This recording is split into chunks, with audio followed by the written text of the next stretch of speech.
Hello mga kabibig, welcome back sa ating bagong YouTube channel. Naku po, grabe na itong Ramil Madriaga issue. Kasi nagsalitaan na si Senator Amy Marcos at para yatang meron siyang pinariringgan. Meron siyang hinahamon.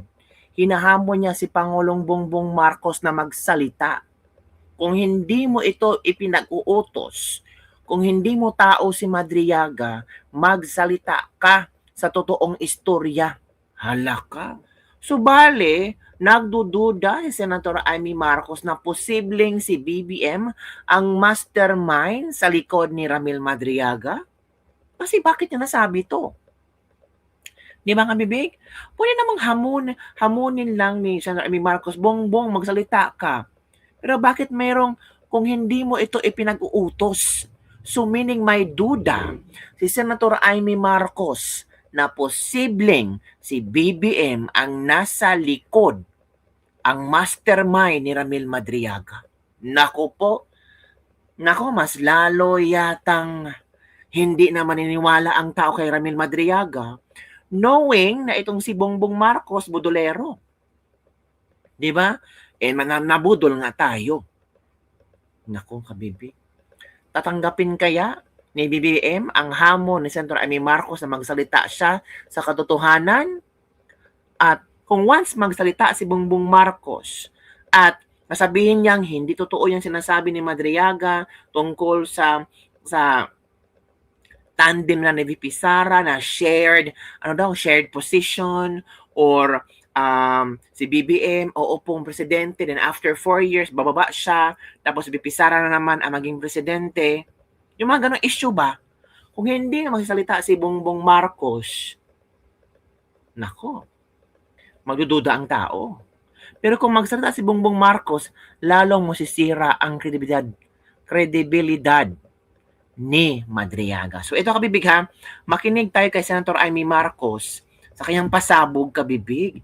So ang mga tao, sabi dito, hala ka, so posibleng si BBM ang mastermind? Hala, naku po, Senator Amy Marcos, ipasabog mo na ang dapat malaman ng sambayan ng Pilipino. Go! Pangulong Marcos, alam mo ang katotohanan. Andun ka. Magkasama tayo. Kung hindi mo ito ipinag-uutos, walang dahilan para hindi mo itama ang kasinungalingan na ito. Gusto ko lang ituwid itong mga kabuktutan na mga ito at sasabihin ko lang na pawang kasinungalingan ang pinagbibitaw ng Madriagang yan. Kung meron mang itinuro ang kasaysayan sa isang Marcos katulad ko, yun ay maging tapat sa bayan at sa iyong prinsipyo. Hindi nila kayang sirain si Inday eh. Tama. Dahil hindi siya gumawa na ikasisira ng kanyang pangalan. Agree. Kaya gagamit sila ng taong wasak na ang pagkatao para subukan wasakin din ang vice-presidente. Correct. Oo, inaamin ko. Ginamit ako at naging kasangkapan ng isang gobyernong taliwas ang pamumuno sa uri ng serbisyong bayang iminulat sa akin ng aking ama. Ito ang gobyernong nangako na pagpapatuloy ng nasimula ni PRRD, ni Presidente Rodrigo Roa Duterte, ngunit naging simula ng pagbagsak ng ating bansa. Kahit kailan, hindi ko kinonsinti at wala akong balak konsintihin ang kapatid ko. At kahit kailan, hindi rin naman ako tatahimik. Hindi ko hahayaang harapan magsinungaling ang isang tao para matupad ang ambisyon ng iilan at tuluyang mailibing ang ating bayan. Sa korupsyon, sa kasakiman, sa walang saysay na pamumulitika, kahit ngayon sa harap ng malupit na krisis. Bongbong, Pangulong Marcos, alam mo ang katotohanan. Andun ka. Magkasama tayo. Kung hindi mo ito ipinag-uutos, walang dahilan para hindi mo itama ang kasinungalingan na ito. Huwag mong konsintihin ang mga politikong ginagamit ang sinungaling na si Madriaga. Nako, Bongbong, kung hindi mo ito inutos, magsalita ka. Naku, kung what if kung inutos Senator Amy Marcos, magsalita kaya si Bongbong? Naku po mga kabibig. Ito ang komento ng ating mga netizens. Senator Amy, you're on the right path. Bakit di siya humarap na sa mga congressman para mapasinungalingan ang testimony ni Madriaga? Ibig sabihin di totoo ang mga bintang? Magkasama pala kayo, bakit may script pa? Oh, tama, kaya lang dapat hindi mo na pinatakbong presidente ng kapatid mo kung hindi mo naman kaya pasunurin ng tamang ito. Sis Amy, God bless you always with family and friends. More blessing and more power to you always. You are right there, Senator Amy Marcos. So, ang mga tao ngayon, magdududa na naman. Kasi sa statement ni Senator Amy Marcos, posible kaya na si Bongbong Marcos ang nasa likod ni Ramil Madriaga?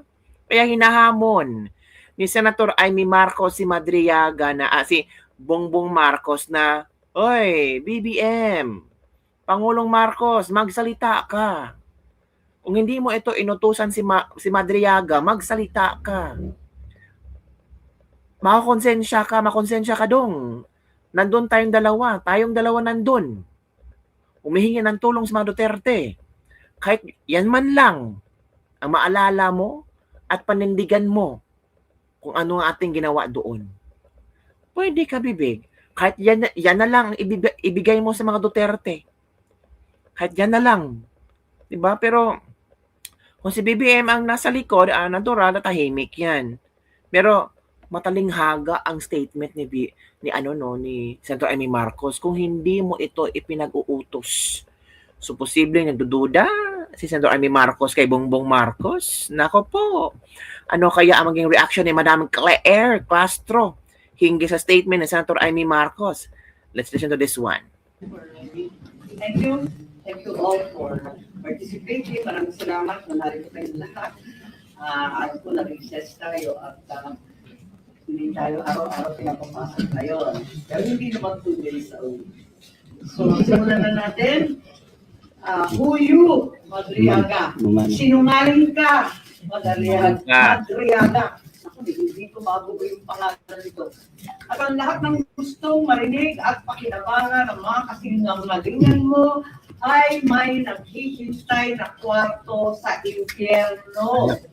Ako, bilang senador at kapatid ni Bonget, 10 ng mga tunay na nakakaalam ng pangyayari ay may moral na pananagutan na pabulaan at itama ang nakakasukang kasinungalingan ni Madriaga. Inuulit ko, sinungaling ka, Madriaga. At hindi ako papayag na gamitin mo at ng mga kasamahan mo ang oras, ang espasyo, ang dignidad ng kahit na anong opisina o sangay ng gobyerno. Isasalaysay ko ang mga pangyayari noong 2021, ang tunay na pagbuo ng unity. Maraming nagtatanong, maraming naghahaka-haka. Higit sa lahat, may nagsisinungaling diyan sa Kongreso. So unang-una, no such thing as yung mga term, ano ba yan? Paghahati ng term, ano ba yun? Sinabi na meron daw alyansa and magte-term sharing. Nako, talaga naman kasinungalingan yan. Okay, next slide na tayo. Ang unang pagtitipon at pag-uusap tungkol sa Vice Presidency noong May 29, 2 days before the birthday of our VP dead. Nag-lunch date kami sa Primus Bistro sa Davao. Naalala ko pa kasi bago eh. Tapos, first time na nag-usap ng matagal-tagal si Bongbong at si Inday Sara. Tapos nag-greet kami at syempre nagpahagin kami na kung maaari si Bongbong na ang maging VP ni Inday Sara. Kasi alam naman natin na mamayagpag sa lahat ng survey si VP noon, Mayor Inday siya, bilang presidential bet. Ika nga, walkover sana.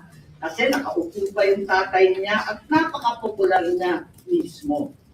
Ngunit noong August 5, maaalala ninyo, sinabi ng PPP Laban, ine-endorso si Bongo and Rodrigo Duterte as VP. Yun ang official statement. Pero ang walang siyang Madriaga na yan, ang sabi a few months before November 21, nakumbinsi ni Bongbong si PRRD na si Inday ang maging VP sa kanya. Hindi ko talaga maintindihan ang pinagsasabi niyan. Maliwanag na ang PDP may sariling lakad, may sariling mga kandidato, hindi si Bongbong. Nag-umpisa kami mag-usap-usap sa isang GC noong September 7. Thank you. Thank you all for. O, yun pala, kabibig. O, sinabi na ng Senator Amy Marcos lahat, no? O, so ano na, Madriaga, ano ba ang pwede mong sabihin dyan?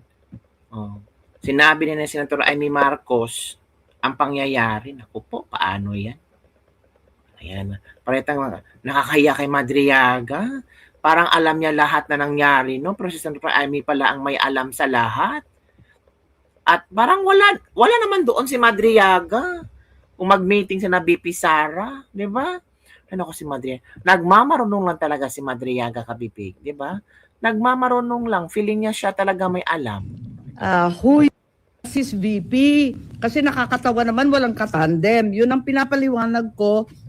Nga, duda na si Presidente o si Sara ay tatakbo. Sinabi ni Mayora noon na silang mag-ama may deal. Isa lang ang tatakbo sa kanila sa national. Oh. Hindi ko maintindihan ang mga claim nitong taong ito.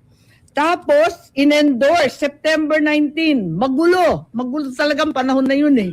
Si Pacquiao naman ang in-endorso. September 28, nag-usap-usap kami sa bahay, andyan si Bongbong, yung kamag-anak namin, si Mike Acevedo Lopez, kamag-anak namin ng mga Duterte. Hindi ko maintindihan, may lola yung nanay ko na lola rin ni PRRD. Oh. Ang sabi, Bongbong will file. Ako to, text ko to, nakita ko eh. He will file October 6 as instructed. Pero sana somebody will file as his VP. Kasi nakakatawa naman, walang katandem. Yun ang pinapaliwanag ko kay VP Sara Mayora noon. Still hoping you will run and he will slide down to VP ASAP. Ewan, ganon. Ngayon, ang sagot naman ni VP, tulad ng sinabi niya sa media, naku, ang usapan namin ni PRRD, VP na siya sa PDP. Ako, mayor na. At yun nga ang nangyari. The same day, VP Sara, then mayor, filed her COC as Davao Mayor. Di ba nangyari yon? Pagkatapos, eto, October 6, si Bongbong nag-file candidacy for president at ang maliwanag, mag-isa lang siya. Kasi eto nga, inaasam-asam namin na si Mayora pa rin ang kanyang katandem. Pero itong Madriaga dyan sa Congress, sabi niya na si PRRD daw, sinabi sa kanya noong November 21 na si BBM tatakbo at si Sara ang VP.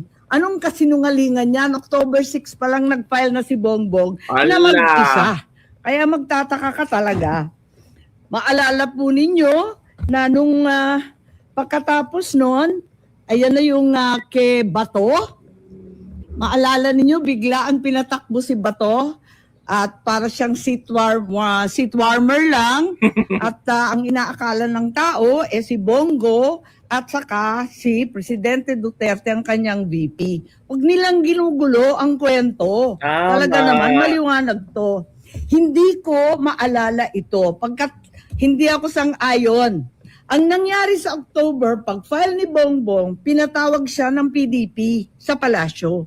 Yun ang totoo. Hindi yung sinasabi ni Madriaga na kaming magkapatid, pumunta kay PRRD para mag-term sharing deal. Walang ganon, walang alam si PRRD, kasi nungalingan yun.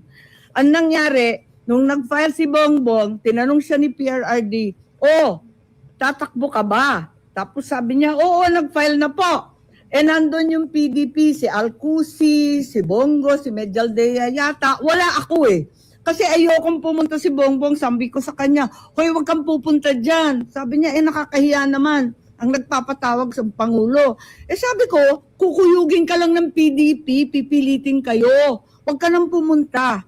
Tapos, napakiusapan yata at pumunta siya nung una. Second time, pumunta rin siya. Pinatawag na naman siya kung talagang ayaw niya. Dalawa lang option. Manatili siyang presidente, pero ang kanyang vice president si Bongo, ang buong cabinet hawak ni Bongo. Parang ganun yung kwento. Hindi ko maalala kasi yun nga, hindi naman ako sang-ayon doon sa pagpunta niya. Tapos, yung isang option, Bongo for president, si Bongbong na lang ang vice. Parang ganun ang pinag-uusapan ng PDP. Si Presidente, tinatanong ko si Bongbong, anong sabi naman ni PRRD? Sabi niya, wala naman sinasabi masyado. Sinabihan na lang akong good luck kung tatakbo ka. Parang ganun. Sabi ko, umuo ka ba o hindi? Sabi niya, ano pang gagawin ko? Di umuo ka. Wala naman siyang imik. Later on, ang pagkasabi ng mga PDP, parang nagkasundo na daw sila ni Bongbong at naon raw sila. Pero wala ako doon. Kwento lang ni Bongbong, pagkatapos ng meeting niya, pumunta sa bahay namin. Ngayon, tuloy-tuloy, pursigido pa rin ako na si VP Sara ang maging katandem ni Bongbong. Kinukulit ko siya. Tapos, nung bandang October 27, kasi nga nabalitaan na pinapatawag ng PDP si Bongbong, nagtatanong, sure ka ba na aatras si BBM sa PDP talks? Ayan, andito sa telepono ko. Andyan, nakikita ba? Ayan. Oo nga, grabe sa media. Hindi ko naman iniinsulto yung PDP, pero tapos na yung mga salita-salitang ganyan. Tapos, ang sabi ni Mayora noon, duda ko, mahina akong vice president. Sabi ko, mahina kang vice president kasi gusto naming lahat president ka. Magpa-survey ka. Kaya nahanap ko nga, andito pa, pinaprint ko ulit yung mga survey. Nagpagawa pa siya ng survey. Hirap na hirap nga kami magpa-survey pagkat eto nga, talagang undas nun eh. All Saints Day nun, ang hirap maghagilap ng tao pero kahit papano nakapag-produce kami ng survey at ng presentation noong November 3 na tama nga ang kutob niya, mahina siya bilang vice-presidente kesa sa presidente. Kasi na-disappoint yung mga Sara all. Alam naman natin yon. Pero sabi ko, malakas ka pa rin. Walang tatalo sa'yo. At yun, panay ang usap namin kung anong gagawin, kung anong dapat. So, at walang kinalaman to sa PDP at PRRD. May kanya-kanyang landas to eh. Talagang magulo nun eh. Makita ninyo, November 9, si Mayora nag-withdraw from the mayoralty race, Baste replaced her. So hindi ko alam yung mga November 21 ng Madriaga na yan. Pagkatapos noon, makita ninyo ang ating vice-presidente nag-resign sa Hugpong. Ayun, November 10 din yan. Tapos, noong November 11, sa isang kasal ng anak ni Senator Revilla, si Inday Sara sumali sa Lakas CMD para meron na siyang national party. Naghahanda na siya. Ayun.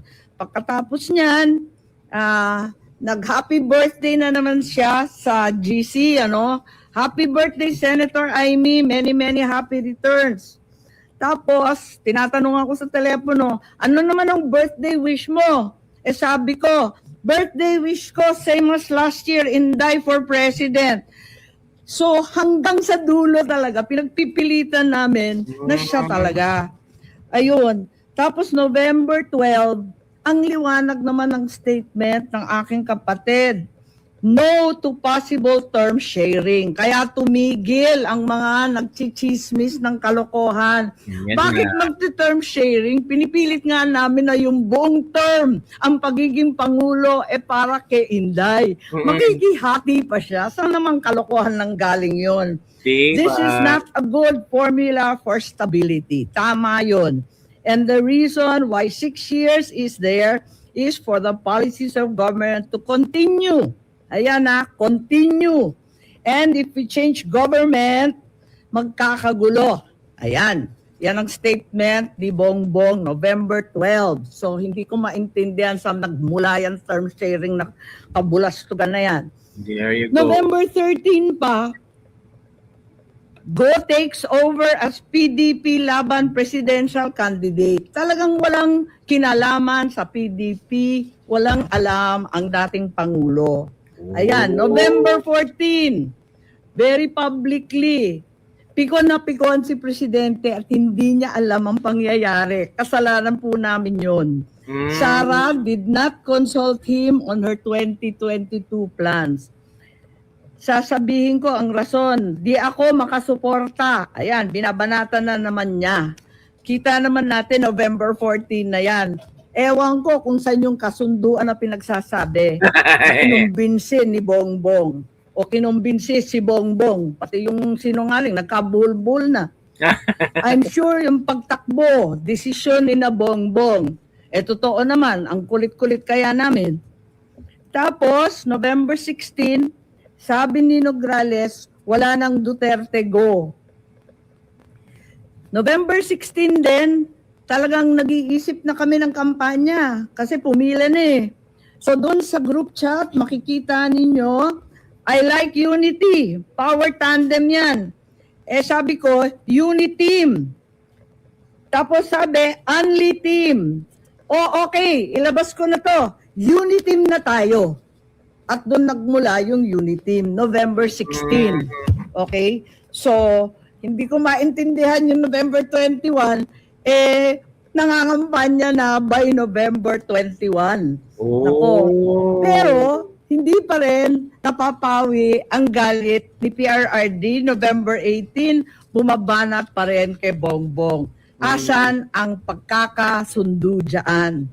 Tapos tuloy-tuloy na po, November 21, nasa Davao, nasa Mindanao, November 25, tuloy-tuloy na yung mga partido na sumapi.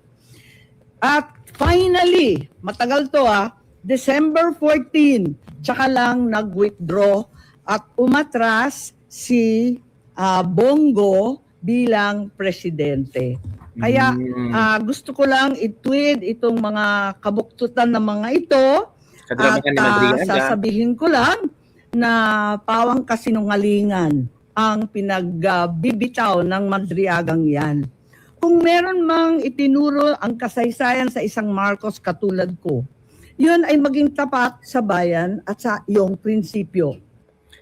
So alam mo kabibig, maniwala talaga ako kay Aimee kasi siya ang ugat eh. Siya ang ugat sa sa unit team. So, sino paniniwala yung si Madriaga? Nasaan sa the whole picture na sinabi ni Senator Amy Marcos si Madriaga doon? 'Di ba? Dapat sana nandun si Madriaga sa GC na sinasabi ni Senator Amy Marcos. Hindi nga kilala ni Senator Amy Marcos si Madriaga. 'Di ba? Madriaga, tumahimik ka na dungoy. Booking na talaga yung kadramahan mo. So yun lang kabibig ang ating Libak-Libak for the day. Ano ang yung reaction hinggil dito? Ako natatawa lang ako kay Madriaga.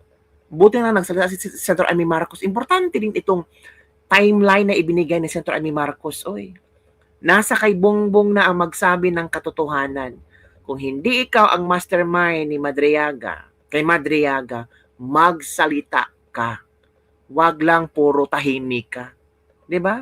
Makonsensya ka. Yun lang kabibig. Bye everyone. See you next time.